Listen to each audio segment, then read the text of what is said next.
نحمده ونصلي على رسوله الكريم اما بعد فاعوذ بالله من الشيطان الرجيم بسم الله الرحمن الرحيم قل ان كنتم تحبون الله فاتبعوني فيحببكم الله صدق الله مولانا العظیم۔ اللہ تبارک و تعالی نے انسانوں کو جو نعمتیں عطا فرمائیں وہ اپنی جگہ ہیں، اور اللہ نے رسول کریم صلی اللہ علیہ وسلم کے لیے جو معاملات رکھے وہ عام انسانوں سے ہٹ کر ہیں، مطلب ان سے بالا تر ہیں۔ اب عجیب بات ہے نا کہ اللہ تبارک و تعالیٰ فرماتا ہے فوجہ کہ ہم تمہیں کیا دیں گے، اتنا دیں گے، وَلَسَوْفَ يُؤْتِيكَ رَبُّكَ فَتَرْضَىٰ، اے حبیب صلی اللہ علیہ وسلم میں آپ کو اتنا عطا کروں گا، اتنا عطا کروں گا کہ تم مجھ سے کیا ہوگا، راضی ہو جائے گا۔ تو ذہن شاید یہ سمجھتا ہے کہ مال و دولت عطا کیا جائے گا، بیٹے عطا کیے جائیں گے، اونٹ عطا کیے جائیں گے، ایسا نہیں، کیونکہ اگر یہ سب کچھ ہے تو یہ تو اللہ تعالیٰ نے سورہ ممتحنہ میں بھی فرمایا نا کہ انما اموالکم واولادکم الفتنہ، کہ تمہارے مال تمہاری اولاد کیا ہے، تمہارے لیے کیا ہے، فتنہ یعنی آزمائش ہے۔ تو یہ تو آزمائشوں میں ڈالنے والی نہیں، اصل وَلَسَوْفَ يُؤْتِيكَ رَبُّكَ فَتَرْضَىٰ کہ ایسی چیزیں، ایسے معاملات اللہ تبارک و تعالیٰ نے عطا فرمائے۔ کیا عطا فرمائے کہ بلال حبشی جیسا غلام عطا فرمایا ہے، کسی عیسیٰ علیہ السلام کو، موسیٰ علیہ السلام کو، فلاں علیہ السلام کو، جتنے بھی انبیاء علیہ السلام آئے ایسے ملے غلام، ایسے صحابہ ملے۔ آپ اٹھاؤ تاریخ میں کسی کو ایسے صحابہ نہیں مل سکے جو اللہ تبارک و تعالیٰ نے رسول کریم صلی اللہ علیہ وسلم کو عطا فرمائے۔ اور پھر ان صحابہ کرام یعنی 10 لاکھ صحابہ کرام، پھر ان کے اندر عشرہ مبشرہ، پھر آپ خلفائے راشدین کو دیکھیں، پھر جو اصحاب مزار ہیں ان کو دیکھیں، تو ہر ایک کا مقام آپ دیکھتے جائیں، ہر ایک آپ اسٹڈی کرتے ہیں تو آپ کو سمجھ میں آتا ہے کہ اللہ تبارک و تعالیٰ نے کیا کیا نگینے عطا فرمائے۔ اسی نگینے میں، اسی سلسلے میں ایک وجود اطہر جو ہے، وہ جن کو ہم ہر خطبے میں سلام پیش کرتے ہیں، کون؟ حضرت عثمان غنی رضی اللہ تعالیٰ عنہ، کامل الحیا والایقان، حضرت عثمان ابن عفان رضی اللہ تعالیٰ عنہ، جن کا 18 ذی الحج یوم شہادت ہے۔ تو تھوڑی سی گفتگو کرنا ضروری ہے کہ ہمیں علم میں ہو کہ اللہ تبارک و تعالیٰ نے جو صحابہ کرام عطا فرمائے تو ان میں کیا کیا مطلب معاملات اللہ نے رکھے، کیونکہ یہ وہ حضرت عثمان غنی رضی اللہ تعالیٰ عنہ ہیں جن کا وجود ابھی آپ دیکھیں کہ میں ایک چھوٹا سا واقعہ بتاؤں کہ رسول کریم صلی اللہ علیہ وسلم تشریف فرما ہیں، اپنے گھر پہ آرام فرما رہے ہیں، تو آپ تہمت پہنے ہوئے تھے، ہے نا، تو آپ بیٹھے ہوئے آرام فرما رہے تھے، تو اتنے میں سیدنا ابو بکر صدیق رضی اللہ تعالیٰ تشریف لے کر آئے، تو آپ کا تہبند تھوڑا سا اوپر اٹھا ہوا تھا، یعنی پاؤں ٹخنے نظر آ رہے تھے، تو آپ آئے، سیدنا ابو بکر صدیق رضی اللہ تعالیٰ آپ گفتگو کرتے رہے، آپ ویسے ہی بیٹھے رہے، اتنے میں سیدنا عمر فاروق رضی اللہ تعالیٰ تشریف لائے، آپ آئے، وہ آپ اسی طریقے سے آرام فرما رہے تھے، گفتگو ہوتی رہی، اتنے میں سیدنا عثمان غنی رضی اللہ تعالیٰ جب تشریف لائے تو آپ اٹھ گئے، اور اٹھ کے آپ نے اپنے کپڑوں کو مطلب صحیح کیا، جو ٹخنا نظر آ رہا تھا اس کو صحیح کیا، تو سیدہ عائشہ صدیقہ رضی اللہ تعالیٰ نے پوچھا کہ یا رسول اللہ میرے والد صاحب تشریف لائے تب آپ ایسے ہی بیٹھے رہے، جناب عمر تشریف لائے آپ ایسے ہی بیٹھے، لیکن جب عثمان آئے تو آپ نے یہ اہتمام فرمایا، تو آپ نے کیا فرمایا کہ عائشہ کہ جس سے اللہ کے فرشتے بھی حیا کرتے ہیں تو کیا میں اس سے حیا نہ کروں، یعنی حیا کے وہ پیکر تھے حضرت عثمان غنی رضی اللہ تعالیٰ عنہ، کیونکہ آپ ہی کا وجود جب یعنی غزوہ بدر کا مقام آتا ہے تو غزوہ بدر پر جب صحابہ تشریف لے گئے، سیدنا عثمان غنی رضی اللہ عنہ تشریف نہیں لے گئے۔ کیوں نہیں لے گئے؟ کیونکہ جب عین جہاد کے وقت میں تو آپ کی جو زوجہ محترمہ جو سرکار دو عالم صلی اللہ علیہ وسلم کی بیٹی ہیں وہ بیمار تھی، سخت علیل تھی، تو آپ سرکار دو عالم صلی اللہ علیہ وسلم نے آپ کو حکم دیا کہ تم گھر بیٹھے رہو، نہ جاؤ، اس کی خدمت کرو، اس کے معاملات کو دیکھو۔ پھر اب غزوہ بدر ہوتا ہے، واپس تشریف لے کے آتے ہیں، تو حضرت عثمان غنی رضی اللہ عنہ کی جو زوجہ ہیں وہ مثال پا جاتی ہیں، سب کچھ ہوتا ہے۔ تو آپ صلی اللہ علیہ وسلم نے کیا فرمایا کہ جو غزوہ بدر کے صحابہ کا جو مقام ہے وہ حضرت عثمان کا بھی وہی مقام ہے۔ اللہ نے فرمایا یہ مقام حضرت عثمان کو وہی مقام حاصل ہوگا، تو ان کا اس سے مقام ہٹایا نہیں۔ اور یہ وہی عثمان ہے کہ جب آپ حج کے لیے جائیں، اور حج کے لیے جب گئے اور حج کو بدل کر دیا، عمرے میں تبدیل کیا جا رہا ہے، وہ سارے معاملات ہیں کہ جب آپ صلی اللہ علیہ وسلم کو اور صحابہ کو تشریف نہیں لایا نہیں دیا جا رہا، ابو جندل رضی اللہ تعالیٰ عنہ کو قید کر دیا گیا اور وہاں پہ گرفتار کر دیا گیا۔ پھر وہاں پر حضرت عثمان غنی رضی اللہ عنہ کے شہادت کے حوالے سے خبر پھیل جاتی ہے، سارے معاملات آپ کو پتہ ہیں، جس کی وجہ سے بھی بیعت رضوان ہوتی ہے۔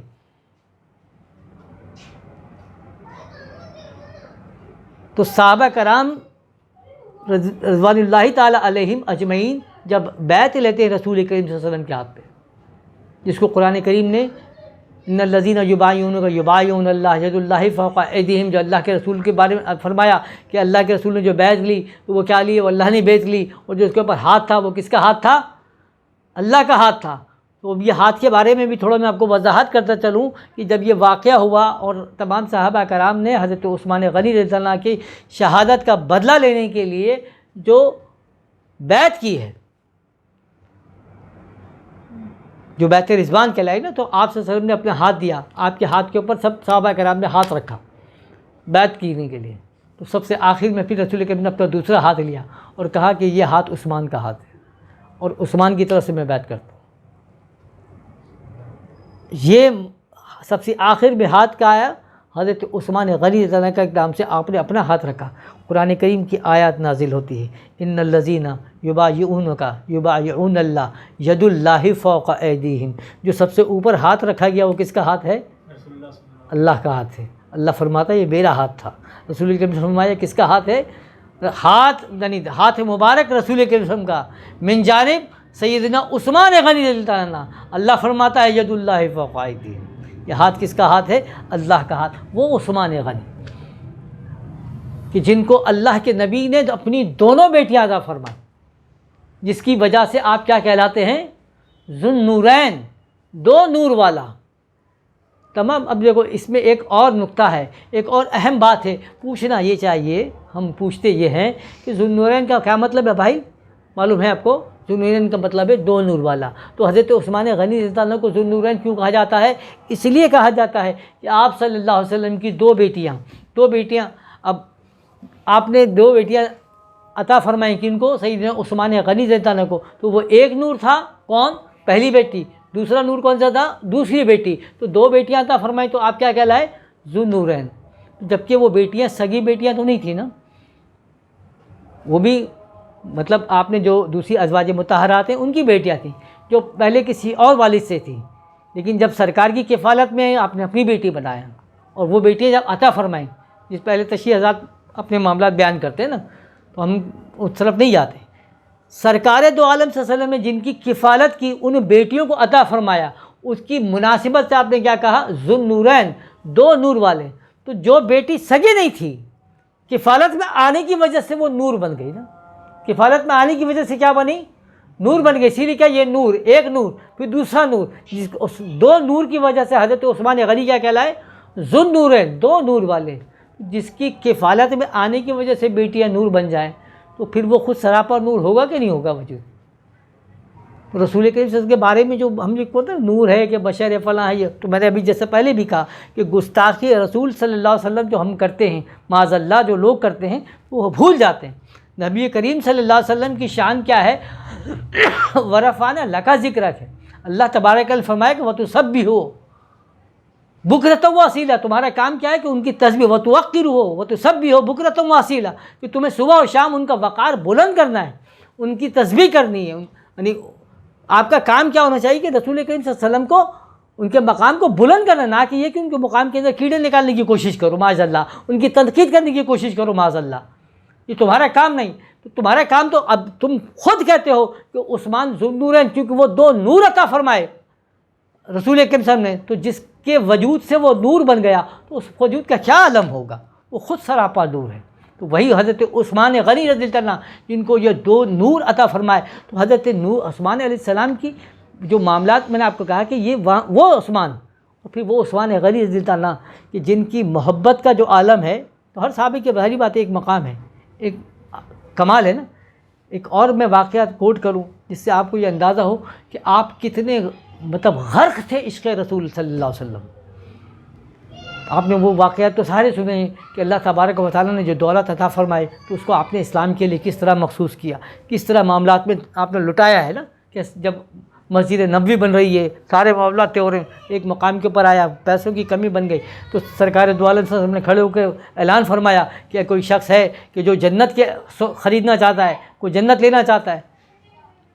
صحابہ نے پوچھا کہ کیا معاملات ہے، بتایا کہ فلاں کہ یہ فلاں جو ٹکڑا ہے، فلاں معاملات ہے، جو اس کو خریدے گا وہ اس کو جنت کا جو ہے وہ معاملات میں ہو جائیں گے. جنت اس نے گویا جنت کے معاملات کو خریدا، جنت کو خریدا. یہ تو حضرت عثمان غنی رضی اللہ عنہ سب سے پہلے اٹھے اور اٹھ کے جا کے وہ سارے معاملات خریدے. اس طرح کے تو بے شمار واقعات ہیں. یہ کنویں مختص فرما دیے، فلاں ہو گیا، یہ واقعات سارے اپنی جگہ ہیں. لیکن میں تو صرف محبت کے وہ معاملات آپ کو بتانا چاہ رہا ہوں کہ جس سے آپ کو یہ اندازہ ہو کہ اللہ تبارک و تعالیٰ نے کیا کیا نگین عطا فرمائے. ایک مرتبہ سیدنا عثمان غنی رضی اللہ عنہ مسجد نبوی میں تشریف فرما ہے اور وضو فرما رہے ہیں. آپ وضو فرما رہے ہیں، وضو فرماتے فرماتے کیا ہوا کہ آپ مسکرانے لگے. وضو کرنے کے بعد ایک جگہ پہ بیٹھتے ہیں اور پھر مسکرانے لگ جاتے ہیں. تو جو ساتھ کے صحابہ کرام جو آپ کے دوست احباب ہیں وہ دیکھتے ہیں، وہ پوچھتے ہیں کہ کیا ہو گیا، خیریت تو ہے؟ مطلب آپ نے وضو فرمایا اور وضو فرمانے کے بعد آپ مسکرا رہے ہیں، کیوں؟ مسکرانے کی کوئی وجہ بظاہر تو نظر نہیں آتی، تو کیوں مسکراہٹے؟ تو آپ نے فرمایا کہ مجھے تو نہیں معلوم کہ کوئی وجہ ہے کہ نہیں، مگر میں جانتا ہوں کہ ایک مرتبہ سرکار دو عالم صلی اللہ علیہ وسلم نے یہاں پر وضو فرمایا تھا اور وضو فرمانے کے بعد وہ یہاں بیٹھ کے مسکرائے تھے. تو بس میں وہ سنت ادا کر رہا ہوں، وہ سنت ادا کر رہا ہوں. کیا عشق کا عالم ہے. یعنی آپ صلی اللہ علیہ وسلم کو ایک مرتبہ جب وہ کھانے کے لیے بلاتے ہیں، درخواست کرتے ہیں کہ یا رسول اللہ کبھی میرے بھی گھر ہو جائے چراغاں. یا رسول اللہ، سنا ہے آپ ہر عاشق کے گھر تشریف لاتے ہیں. یہ سیدنا عثمان غنی رضی اللہ عنہ کے مفہوم بتا رہا ہوں کہ سنا ہے آپ ہر عاشق کے گھر تشریف لاتے ہیں، میرے گھر میں بھی ہو جائے چراغاں یا رسول اللہ صلی اللہ علیہ وسلم. تو آپ صلی اللہ علیہ وسلم کہتے ہیں کہ ٹھیک ہے، تشریف لانے کے لیے نکل پڑتے ہیں گھر سے. تو اب جب مسجد نبوی سے آپ کے مکان تشریف لا رہے ہیں تو سیدنا عثمان غنی رضی اللہ عنہ آپ کے پیچھے پیچھے ہیں اور آپ کے قدم مبارک کی طرف دیکھتے جاتے ہیں، دیکھتے جاتے ہیں، دیکھتے جاتے ہیں. نبی کریم صلی اللہ علیہ وسلم آگے چلے، روکا، پوچھا کہ عثمان کیا کر رہے ہو؟ تو کہا یا رسول اللہ آپ کے قدم مبارک گن رہا ہوں. تو آپ نے پوچھا کہ میرے قدم مبارک کیوں گن رہے ہو؟ تو فرمایا کہ یا رسول اللہ میں نے نیت کی تھی، منت مانگی ہے کہ آپ صلی اللہ علیہ وسلم جس دن میرے گھر تشریف لے آئیں گے تو آپ کے مکان سے، آپ کے حجرے سے میرے حجرے تک جتنے قدم آپ ادا کریں گے اتنے میں غلام آزاد کروں گا، اتنے میں اونٹ اللہ کی راہ میں قربان کروں. کیا عشق ہے، کیا عشق تھا. یہی وجہ ہے نا کہ جب حضرت عثمان غنی رضی اللہ عنہ کی مطلب یہ تو معاملات آپ اور پڑھتے چلے جائیں گے، میں ابھی اس موضوع پہ نہیں جا رہا. میں صرف وہ آپ کو بات سمجھانا چاہ رہا ہوں کہ حضرت عثمان غنی رضی اللہ عنہ کا مقام اللہ تبارک و تعالیٰ کہ رسول صلی اللہ علیہ وسلم نے کس طرح مطلب لوگوں کو رہنما بتایا ہے. یعنی اپنی بیٹیاں دے کر فرمایا کہ یہ ذوالنورین ہیں، دو نور والے ہیں. بیعت میں شریک نہیں ہوئے، اپنا ہاتھ رکھ کے فرمایا کہ یہ عثمان کا ہاتھ ہے، جس کو اللہ نے فرمایا کہ اللہ کا ہاتھ. بدر کے میں شریک نہیں ہوئے تو آپ نے ان کو بدر کا صحابہ کا مقام عطا فرمایا، اور جو مال غنیمت تمام صحابہ میں تقسیم ہوا جو مجاہدین تھے تو وہی مال جناب عثمان غنی کو دیا جا رہا ہے، عطا کیا جا رہا ہے، تاکہ لوگوں کو بتایا جا رہا ہے، سمجھایا جا رہا ہے کہ حضرت عثمان کا مقام سمجھو کہ ہے کیا، کہ جس کی بیعت کو اللہ تعالیٰ نے بیعت رضوان کیا دیا. یعنی جس کی وجہ سے بیعت لی گئی اس کو بیعت رضوان کیا دیا گیا. پھر آپ صلی اللہ علیہ وسلم کا ایک اور واقعہ کہ جس کو میں بتا رہا ہوں کہ آپ صلی اللہ علیہ وسلم تشریف لے کر گئے کہاں پر. اگر آپ مدینہ میں جاتے ہیں نا تو مدینہ کا قبرستان کون سا ہے معلوم ہے نا؟ جنت البقیع، جس کو کہا جاتا ہے جنت البقیع، یعنی جنت کا ٹکڑا. کیوں؟ چونکہ اس میں وہ صحابہ کرام امہات المومنین تشریف فرمائیں، آرام فرمائیں، تو آپ صلی اللہ علیہ وسلم ایک مرتبہ اپنے صحاب کے ساتھ، جبکہ تمام موجود ہیں، آپ وہاں پر تشریف لے گئے، وہاں پر موجود ہیں اور اصحاب بقیع سے مخاطبت کرتے ہیں، ان کو سلام کرتے ہیں، ان کے سارے معاملات ہوتے ہیں، اتنے میں پھر آپ تیر کمان اٹھاتے ہیں، آپ تیر مانگتے ہیں، کمان مانگتے ہیں، اور وہ تیر کو ہوا میں فائر کرتے ہیں۔ وہ تیر جو ہے وہ ہوا میں فائر ہوتا ہے، آگے اڑتا اڑتا اڑتا جاتا ہے اور جا کر ایک جگہ پہ جا کر بہرحال وہ گر جاتا ہے۔ تو آپ نے فرمایا کہ جہاں پر یہ گرا ہے تیر، یہاں تک کا علاقہ کیا ہے؟ یہ جنت البقیع ہے، یعنی جہاں سے میں کھڑا ہوں وہاں پہ جہاں پر تیر گرا ہے یہاں تک کا پورا جو علاقہ ہے کیا ہے؟ وہ جنت البقیع، یہی جنت کا ٹکڑا ہے۔ اور وہ جہاں پر تیر گرا ہے نا، آج وہ آخری جگہ ہے جو جنت البقیع کا، یعنی یہاں پر جنت البقیع ختم، اس کے بعد جنت البقیع کو ایکسٹینشن کیا ہوا ہے جو عام لوگوں کو دفنانے کے لیے، لیکن وہ جنت البقیع جہاں پہ اصحاب کرام، ازواج مطہرات، ٹھیک ہے نا، دائی حلیمہ، یہ سب وہاں پہ آرام فرما رہی، وہ جو آخری تیر جہاں پہ گرا ہے وہاں پر اگر کسی کی مزار شریف ہے تو وہ کس کی ہے؟ سیدنا عثمان غنی رضی اللہ تعالیٰ عنہ۔ یعنی اگر آپ یہ سمجھیں کہ اس ارض پہ، اس زمین پر جو اللہ کے رسول نے جنت کا ٹکڑا جس قبر کسان کو بتایا، جس مقام کو بتایا، اس کی جو حدود متعین کی، تو جس کی ابتدا امہات المومنین کے مزارات سے ہو رہی ہے، اور جہاں پر اختتام کہاں پر ہے؟ سیدنا عثمان غنی رضی اللہ عنہ کے مزار شریف پہ، یعنی یہ متعین کر دیا کہ یہ باؤنڈریز ہیں۔ تو جو اس عرش پر جس کی مزار شریف جو ہے نا وہ جنت کی باؤنڈری ہے، تو سمجھ لو پھر اس عرش پر اس کا کیا مقام ہوگا، وہاں پر جو جنت کی باؤنڈریز ہوگی وہ کیا ہوگی۔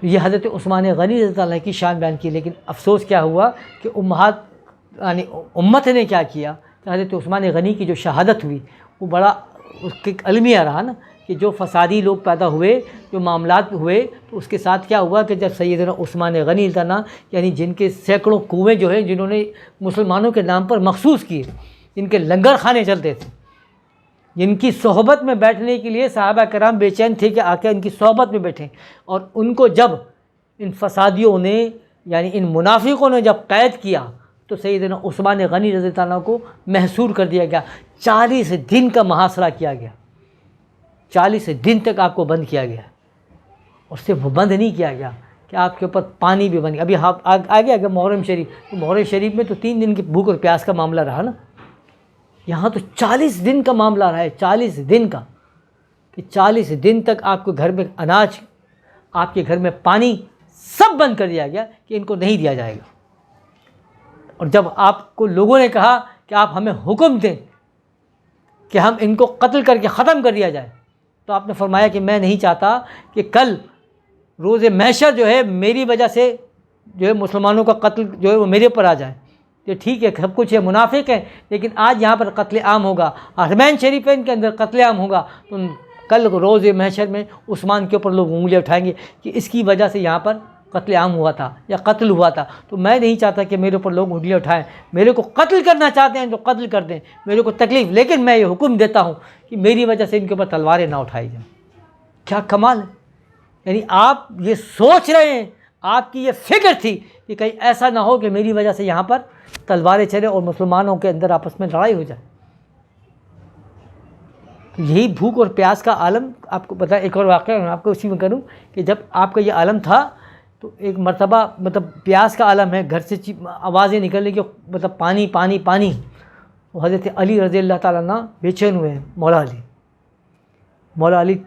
مولا علی نے پانی کا مشکیزہ بھرا اور آپ کے مکان کی طرف پہنچے کہ میں آپ کو پانی پہنچاؤں، لیکن جو باغی تھے، جو فسادی تھے، انہوں نے تو محاصرہ کیا تھا، آپ مولا علی کو تشریف لے کے جانے نہیں دیا گیا، تو آپ گھستے گئے تو انہوں نے کیا کیا، مشکیزے پہ فائر کیا، یعنی تیر مارے گئے، اور جب تیر مارے گا تو مشکیزہ پھٹ گیا، تو مولا علی نے کیا کیا، اپنا امامہ اتار کے ہوا میں اچھالا، اور ہوا میں اچھالتے رہے تاکہ حضرت عثمان غنی نہ دیکھ لیں، اور کہا کہ اے عثمان گواہ رہنا، قیامت کے دن کل مجھ پر نہ کہنا کہ میں نے تمہاری آ کے مدد کرنے کی کوشش نہیں کی یا میں پانی پلانے کے نہیں آیا تھا۔ تو حضرت کربلا میں تو جناب عباس رضی اللہ تعالیٰ عنہ ساقی تھے نا، پانی پلانے والے تھے، یا حضرت عثمان غنی کے ساقی کون تھے؟ امام علی، مولا علی رضی اللہ تعالیٰ عنہ تھے۔ پانی پلانے والے جو کوشش میں تھے کہ آپ کو پانی پلایا جائے. تو وہاں 7 دن کی بھوک یعنی 3 دن کی بھوک و پیاس، یہاں 40 دن کی بھوک اور پیاس.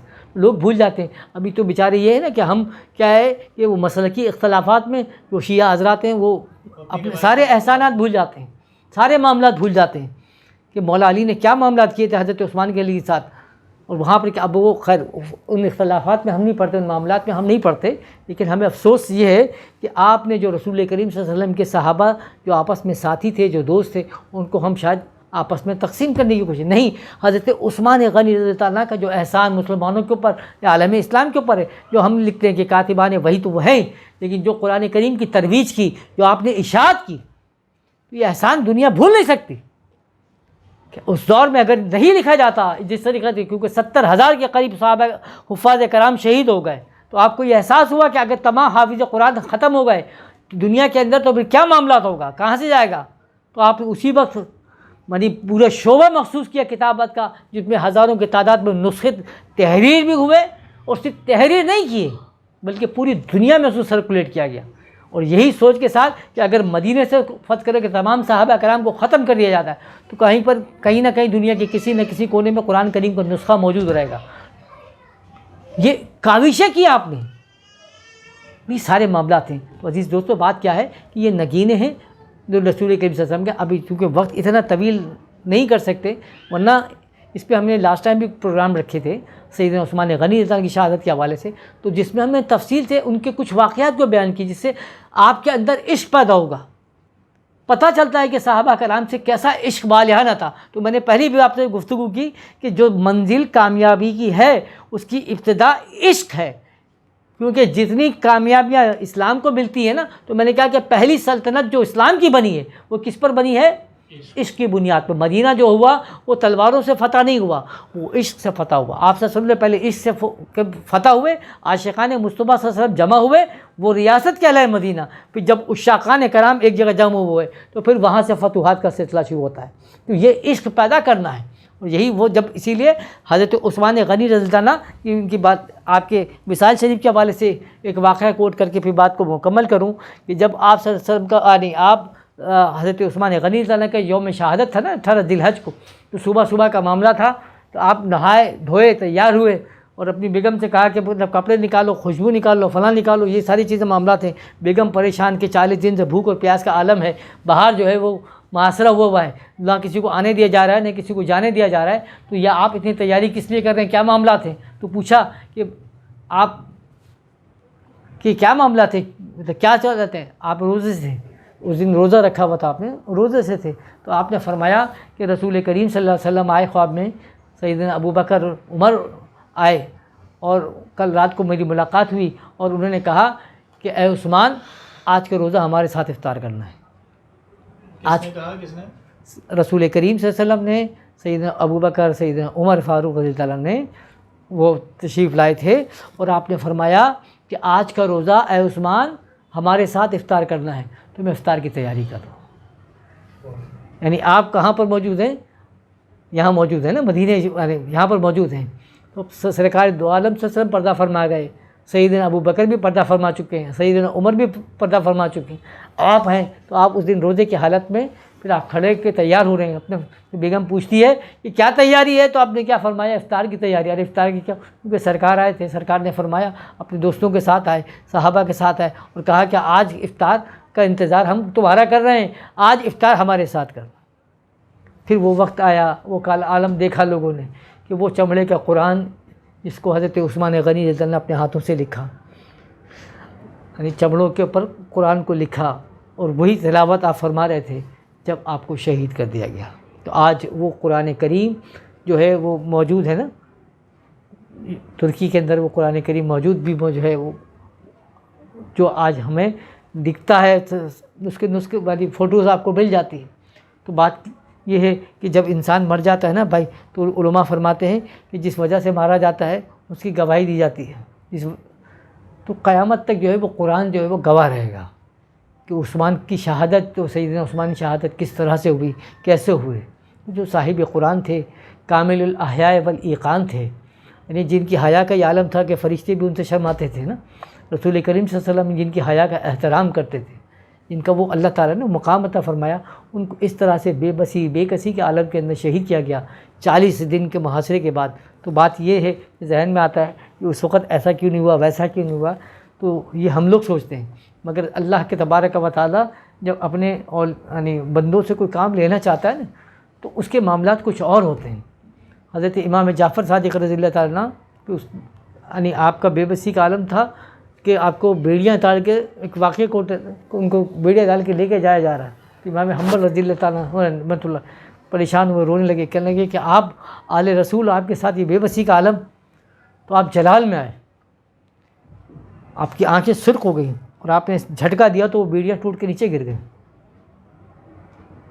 پھر آپ نے دوبارہ بیڑیاں اٹھا کے اپنے پاس ڈالیں، کہنے کہ اگر ہم چاہیں تو یہ کر سکتے ہیں، لیکن اگر اللہ کی رضا یہ ہے کہ ہمیں اس طرح سے لے کے جایا جائے تو اس پہ راضی ہیں۔ تو یہ نہیں کہ حضرت عثمان غنی رضی اللہ عنہ کی شہادت اس طرح سے ہوئی کہ وہ بے بسی کا جو عالم تھا وہ سارے اپنی جگہ ہیں، لیکن اس کے پیچھے کیا حکمتیں تھیں، کیا معلومات تھی، اللہ اس کے رسول بہتر جانتے ہیں۔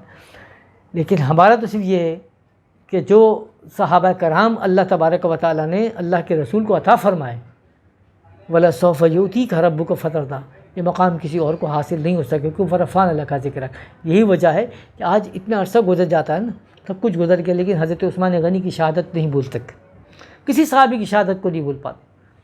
تو حضرت عثمان غنی جن کو کامل الحیاء والاقان، جس کو میں نے کہا کہ جن کی مطلب 3-4 میں نے آپ کو صرف وہ واقعات بتائے کہ جس سے آپ کو یہ سمجھ میں آئے کہ جہاں تیر گرا تو آپ نے فرمایا کہ یہ لمیٹیشن ختم ہوئی، یہ جنت کی، آپ کے ہاتھ کو اللہ نے کس طرح مقام عطا فرمایا، آپ کی بیعت کو بیعت رضوان ہے، آپ کی وجہ سے جو بیعت ہوئی وہ بیعت رضوان، یہ مقامات ہیں۔ اللہ کا تبارک و تعالیٰ بہرحال اپنے کام لوگوں سے لیتا ہے اور لیتا رہے گا۔ ہم سب دعا فرمائیں کہ اللہ تبارک و تعالیٰ ہم سے بھی دین کی خدمت لے لے، اور اللہ تعالیٰ جو صحابہ کرام کے مقامات ہیں جو تو نے متعین فرمائے، اللہ تبارک و تعالیٰ ہمیں اس پر چلنے کی توفیق عطا فرما، ہم سے جو گستاخی ہیں، جو کوتاہی ہوئی، اپنے حبیب کے صدقے میں معاف فرما۔